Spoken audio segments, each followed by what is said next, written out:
پاکستان کا جو حال تھا 2017 میں، 2018 میں، 18 سے لے کے پھر 22 تک کیا ہوتا رہا پاکستان میں، وہ ساری ذمہ داری ان کے سر ہے۔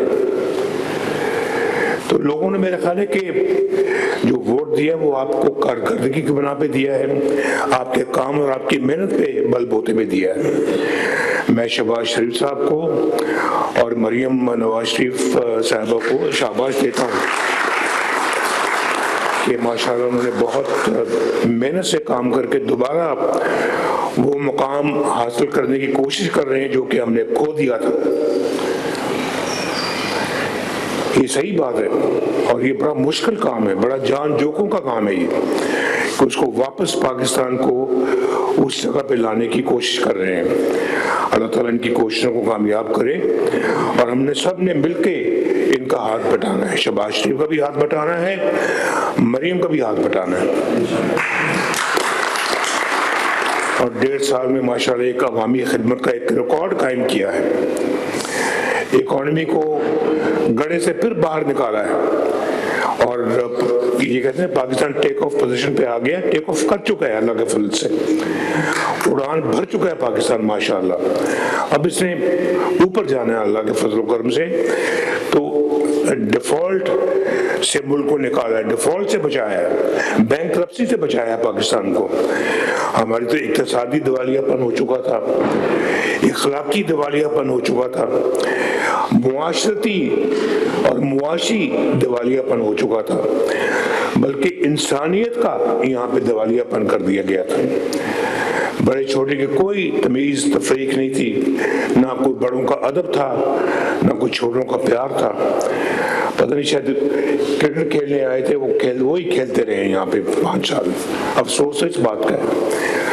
اور بڑے چھوٹوں کا احترام ختم کر دیا انہوں نے، تو پاکستان ملک کا، قوم کا دیوالیہ نکال دیا، ہمارے خارجہ امور کا دیوالیہ نکال دیا، IMF کو پھر ہمارے سر پہ لا کے بٹھا دیا۔ میں نے ان سے جان چھوڑائی تھی، ایک دوبارہ اس کو واپس لے آئے، امن و امان کا برا حال کیا، اس کا دیوالیہ نکال دیا۔ تو اور پھر غریب لوگوں کا دیوالیہ نکال دیا۔ میرٹ تو کہیں دیکھنے میں نہیں ملتا تھا ان کے زمانے میں۔ تو اب اللہ کے فضل و کرم سے دوبارہ جو ہے نا وہ سب چیزیں بحال کرنے کی کوشش ہو رہی ہے۔ اور میں یہ سمجھتا ہوں کہ یہ عمران خان صرف اکیلا مجرم نہیں تھا، اس کو لانے والے بھی اس سے بڑے مجرم تھے جو اس کو لے کے آئے، اور ان سے بھی پورا ان کا حساب لینا چاہیے۔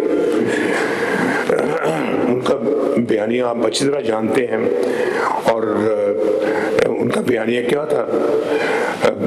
چور ڈاکو کہتے تھے، خود چوری ڈاکے میں سب سے آگے، ساری داستانیں سامنے آ رہی ہیں آپ کے، پوری قوم کے سامنے آ رہی ہیں، اور پھر لڑائی جھگڑا، فتنہ فساد، الزام تراشی، گرہبانوں کو پکڑتے تھے، جلا دو، مار دو، پکڑ لو۔ کیا اس طرح کے بیانیے میں قومیں ترقی کرتی ہیں؟ آپ ذرا بتائیں، سوچیں مجھے کہ اس طرح کے ماحول میں کون سی قومیں ترقی کرتی ہیں؟ لیکن آج اللہ کے فضل و کرم سے مریم کے یہاں پہ پنجاب کے اندر 1,20,000 نئے گھر بن رہے ہیں غریبوں کے، اور ان کو گھر مل رہے ہیں، بن رہے ہیں، اپنی چھت اپنا گھر اسکیم کے تحت۔ لوگوں کو پھر مفت دوائیں مل رہی ہیں دوبارہ نئے سرے سے، جو شہباز شریف صاحب نے شروع کی تھی اس کو انہوں نے پھر آگے بحال کیا، انہوں نے کینسل کر دیا آگے۔ اور پھر لوگوں کا، غریبوں کا مفت علاج معالجہ بھی ہو رہا ہے، اور پھر نئے ہسپتال شروع کر رہے ہیں، اور اسٹوڈنٹس کو لیپ ٹاپ مل رہے ہیں، اسکالرشپس مل رہے ہیں اللہ کے فضل و کرم سے، اور ستھرا پنجاب ماشاءاللہ اپنا کام دکھا رہا ہے۔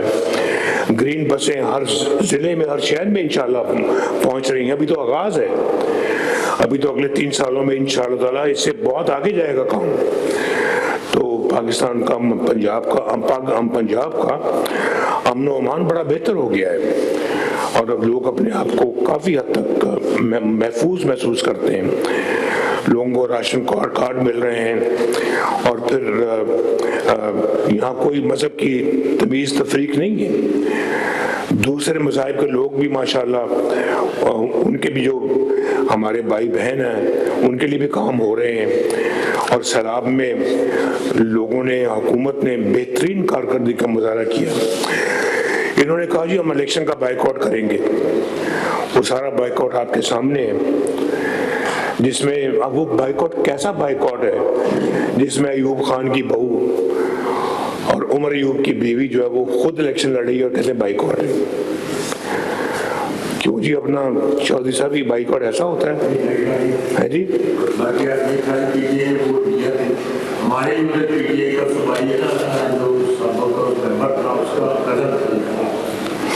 اور ان کے امیدوار کھڑے تھے، اس کی اپنے لیڈر کی تصویریں لے کے پھر رہے تھے، کر رہے تھے، ساری کیمپیننگ کر رہے تھے، اور یہ کہہ رہے ہیں بائیک آؤٹ نہیں، بس ٹھیک ہے، ٹھیک ہو گیا۔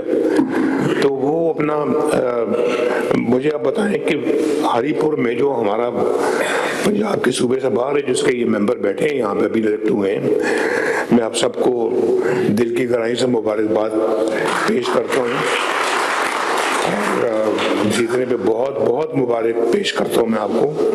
تو یہ بیٹھے ہیں، یہ ماشاءاللہ یہ اسے 40,000 کی لیڈ سے جیتے۔ کیوں بابر 40,000 کی لیڈ ہے؟ 44,000 کی لیڈ، بتائیں۔ تو یہ ان کا بائیک آؤٹ ہے۔ تو اس زمانے میں جیسے کہ آپ جانتے ہیں کہ جس طرح کی یہاں پہ انتظامیہ چل رہی تھی، ہر روز نیا چیف سیکرٹری آ رہا ہے، ہر تیسرے دن آئی جی بدل رہا ہے، اور کوئی مستقل پالیسی نہیں ہے، کوئی مستقل اپنا مزاجی نہیں تھی، اور کوئی اپنا یہاں پہ ڈھنگ کے کام نہیں ہو رہے تھے، کوئی ترقی یافتہ، کوئی ترقیاتی کوئی کام ہوا ہی نہیں۔ خیر ان کی تو بات چھوڑو، اللہ کے فضل و کرم سے ترقی یافتہ کام جب بھی ہوئے ہیں تو وہ پاکستان مسلم لیگ نے کیے ہیں الحمدللہ۔ ہم نام لے لیں، دیکھ لیں جتنے بھی آپ کے دائیں بائیں جو منصوبے بنے ہوئے ہیں سب کے اوپر مسلم لیگ کی مہر لگی ہوئی ہے۔ اللہ کا بڑا شکر ہے، اللہ کا بڑا کرم ہے یہ۔ تو کہ آج ماشاءاللہ ایک باقاعدہ پالیسی کے تحت کام ہو رہے ہیں، میرٹ پہ کام ہوتے ہیں، اور ہر جو آپ کی چاہے کابینہ ہو، وزیر ہوں، مشیر ہوں، یا جو آپ کا چیف سی سی ڈی ہے یا پنجاب کے باقی محکمے ہیں، وہ اپنا اپنا کام کر رہے ہیں، اور یہاں کوئی اس طرح کی بات نہیں کہ جی اس کی سفارش پہ اس کو لگا دو، اس کی سفارش پہ آپ اس کو لگا دیں۔ اپنے کوئی اس طرح کی بے ہنگم قسم کی ٹرانسفرنگ پوسٹرز نہیں ہوتی جہاں سے پچھلے دور میں ہوتی تھی کہ 4 دفعہ چیف سیکرٹری بدلے جا رہے ہیں، 4 دفعہ آئی جی بدلے جا رہے ہیں، اور صرف یہاں نہیں ہر صوبے میں جہاں بھی ان کی حکومت یہی حال تھا۔ تو آج ایک اللہ کے فضل و کرم سے ایک گڈ فیل فیکٹر ہے یہاں، فیل گڈ فیکٹر ہے یہاں پہ۔ تو یہ ایک مجھے یاد ہے کہ ایک ہمارے زمانے میں ہوتا تھا، جب میں فرسٹ ٹائم پرائم منسٹر بنا تو لوگ کہتے تھے کہ بڑا اچھی ایک ہمیں گڈ فیل فیکٹر محسوس ہوتا ہے آپ کے دور میں۔ تو میں سمجھتا ہوں کہ مجھے خود آج اس کے بعد اس دور میں ایک گڈ فیل فیکٹر محسوس ہو رہا ہے۔